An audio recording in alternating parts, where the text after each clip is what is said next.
Hello, my awesome legends. Welcome back to Warpath Shop Màn Thầu. Today, I've got a brand new Gen 5 officer that the entire Warpath community has been talking about. Fighting Falcon. Oh man. Just by looking at this skill kit, I can already tell this officer was built for PvP. But is it really as overpowered as everyone says? Is it actually worth investing your hard-earned resources? Or is it just another trap that's going to drain your wallet? Well then, let's jump right into it. There's this very specific kind of anxiety that I think every gamer knows. You've been, hoarding your resources for months. Oh yeah, just stockpiling everything. Right, and then the developers finally dropped that shiny new update, and you're just staring at the screen, your finger hovering right over the upgrade button. Exactly. You're sitting there wondering if you're looking at, like, the new server-dominating meta or just a really highly decorated paperweight. Yeah. And today, for this deep dive, we're pointing that exact anxiety directly at the new Gen 5 artillery officer fighting Falcon. Aliyah Yumagulova. Right, Aliyah. We've got the raw patch notes, the community intel, so we're really going to evaluate her real-world power. Like, does she actually break the meta, or does she just look terrifying on a spreadsheet? Well, to figure that out, we really have to evaluate the impact of her burn damage, that completely new offensive engine she has. Yeah, let's get into that. It's not just about, raw impact damage. It's this compounding blazing effect she brings. Skill 1 has an 8-second prep time, and then it applies a burn effect of 450 damage coefficient for 4 seconds. Wait, hold on. I have to ask about that baseline, because an 8-second prep time before she even applies the burn? I mean, in a fast-paced field battle, most glass cannon artillery units are dead in 5 seconds. Right, which is... How does she even survive long enough to trigger it? That is the critical question. And it's exactly why you can't just look at her base stats in a vacuum. Her secondary abilities aggressively compress that load time. Oh, really? Yeah, skill 3 decreases load time by 10%. So speeding the whole process up. Instead of a slow hit, you're getting a relentless damage cycle. And skill 2 boosts artillery damage intensity by 10%. Okay. And crucially, it increases that burn damage coefficient by an additional 40%. Okay, let's unpack this. It's basically like strapping a rapid-fire flamethrower to your artillery. That's a great way to put it. Like, the longer she's firing, the faster she shoots, and the fire just burns hotter over time. Mm-hmm. But is that paper damage enough to actually melt enemy lines? Well, there is a massive caveat in the intel that completely changes how you deploy her. That blazing effect. Yeah. The game actually instantly removes it right before you attack an enemy base. Oh, so you can't just, melt down an enemy headquarters with it. Exactly. This entire mechanic is strictly hard-coded for troop-to-troop combat, meaning you have to keep her alive in the open field to let that cycle stack. Which brings me right back to my first problem, honestly. Because she has to stay on the field to stack that damage over time, she should theoretically be a total sitting duck. I mean, artillery is notoriously fragile. They usually are, yeah. Yeah. But instead of just giving her standard health bumps, the developers gave her a massive spike in resilience. Skill 3 adds 30% normal attack resilience. Wow, okay. And Skill 4 boosts officer skill boost by 30% and skill resilience by 20%. So she can actually take a punch. She really can. In practical terms, an artillery unit that normally just gets one-shotted by a flank attack can now absorb that hit, pivot, and retaliate with that massive burn cycle.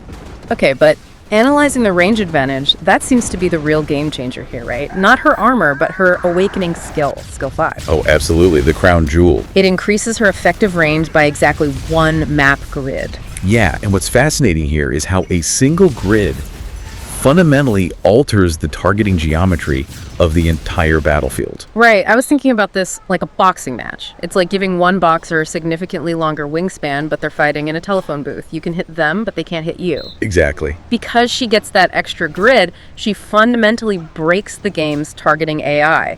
She can lock onto an enemy and start firing while their AI doesn't even recognize they're in combat yet. Precisely. It lets your artillery strike first while staying completely untouched.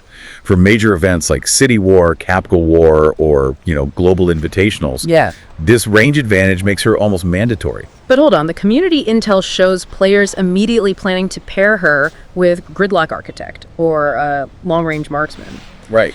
if she's this dominant on her own, why is everyone scrambling to find her a co-pilot? Like, is she heavily reliant on a specific partner to actually make that range and burn damage work? That's a really fair skepticism. You definitely need the right pairing to maximize her ceiling, for sure.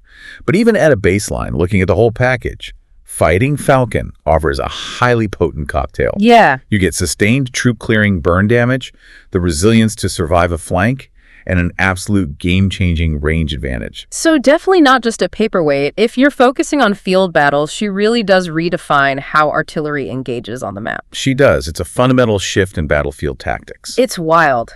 But, it leaves you wondering about the future of the game. How so?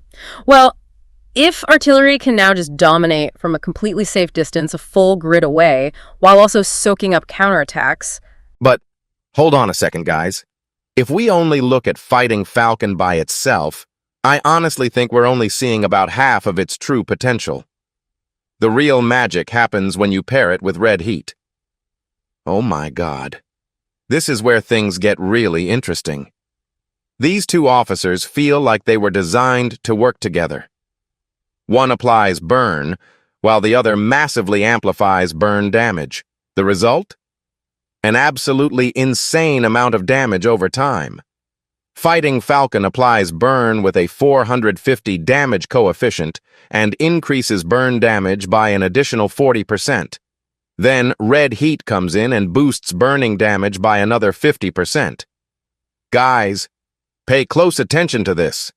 That means every single burn tick hits significantly harder than it would with either officer alone. This isn't the kind of combo that instantly deletes an enemy. It's actually worse. The longer the fight goes, the more painful it becomes. Before your opponent even realizes what's happening, their HP is already melting away. That's just crazy. But wait, we're still not done. My favorite part of this combo isn't even the burn damage. It's the offensive stats they bring together. Fighting Falcon gives you 10% damage intensity, while red heat adds another 25%, giving you a massive 35% damage intensity in total. That's already huge. But here's the real surprise. Together, they provide an incredible 70% officer skill boost. Seriously, that's insane. It means red heat's high damage active skill becomes even more devastating. Imagine landing that skill on multiple enemy troops during a large battle. Yeah, that's going to hurt. A lot. Now let's talk about what I think is the biggest advantage of this pairing. Once Fighting Falcon is awakened, it gains one extra map grid of attack range.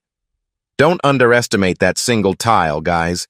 In Warpath, one extra grid can completely change the outcome of a fight. You shoot first. You apply burn first. And you force your opponent to fight while constantly taking damage over time. Meanwhile, red heat has another incredible mechanic.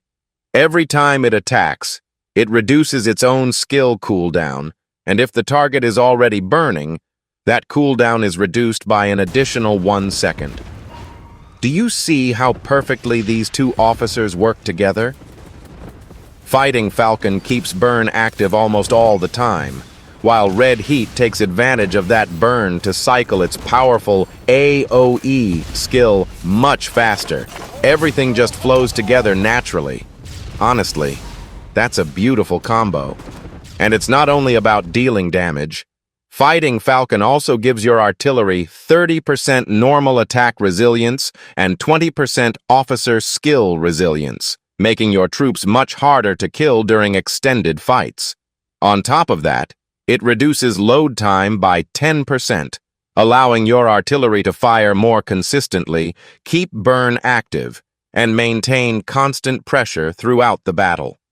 These bonuses might not look spectacular on paper, but once you test them in real PvP, you'll immediately notice the difference. So if you're wondering which officer should be your primary, for me, the answer is easy. Fighting Falcon should always be your primary officer. That extra attack range from its awakening skill is simply too valuable to pass up, especially in city wars, capital wars, and large-scale PvP battles. Red Heat works perfectly as your secondary officer, focusing on maximizing AoE damage while taking full advantage of the burn effect. That's where this combo truly shines. One quick thing to keep in mind, though. Fighting Falcon's blazing effect is removed before attacking a base, so this combo is at its absolute best when fighting enemy troops in PvP rather than focusing on base attacks. So, what do you guys think? Is Fighting Falcon and Red Heat the strongest Generation 5 artillery combo we've seen so far? Or do you have an even better combination in mind? Let me know down in the comments because I'd really love to hear your thoughts. Well, that's just the theory for now. The real question is, how does Fighting Falcon actually perform in real battles? Don't worry, guys, because I'll be testing this officer in live PvP, comparing it directly against other Generation 5 officers, and finding out whether Fighting Falcon truly deserves a spot in the new artillery meta. So if you don't want to miss those gameplay tests, make sure to smash that like button, subscribe to the channel, and turn on notifications so you never miss a new upload. Now I've got one question for you guys. On a scale from 1 to 10, how would you rate Fighting Falcon? Do you think this officer is worth investing in? Or are you saving your resources for someone else? Let me know down in the comments.